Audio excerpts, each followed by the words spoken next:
बिहार और भारत की राजनीति में एक नया चैप्टर ऐड हो चुका है और वो है प्रशांत किशोर। आने वाले समय में प्रशांत किशोर भारत की राजनीति का एक बहुत बड़ा चेहरा होंगे।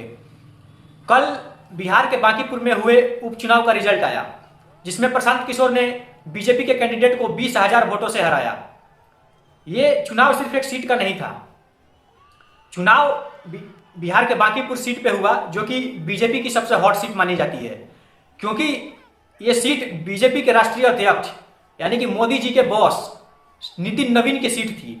यहाँ पे बीजेपी 30 सालों से नहीं हारी थी। एक तरफा बीजेपी यहाँ पे क्लीन स्वीप करती है, लेकिन बीजेपी को इस बार सबसे बड़ी टक्कर दिया प्रशांत किशोर ने और एक ही झटके में वहां से उनका सुपड़ा साफ कर दिया।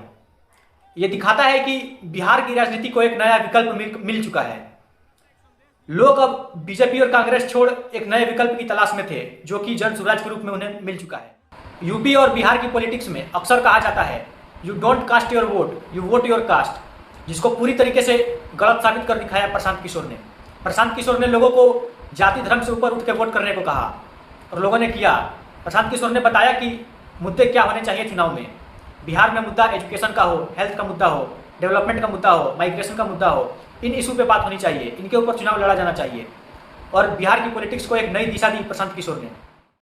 पिछली बार जब विधानसभा चुनाव हुए थे बिहार में नवंबर 2025 में, तो जन स्वराज को 0 सीट आई थी और सारी सीटों पे लगभग उनकी जमानत जब्त हो गई थी। पर्सनली मुझे बहुत हर्ट हुआ प्रशांत किशोर को लेकर, क्योंकि जो जन स्वराज पार्टी का मैनिफेस्टो था, चुनावी मैनिफेस्टो, वो बहुत रिफॉर्मेटिव था। बहुत अच्छे अच्छे इश्यूज पर उन्होंने बात की थी और बताया था कैसे कि वोट करना है, लेकिन शायद बिहार के लोगों ने नहीं समझा और वो चुनाव हार गए। लेकिन फिर दोबारा उन्हें मौका मिला और उन्होंने इस मौके को गंवाया नहीं।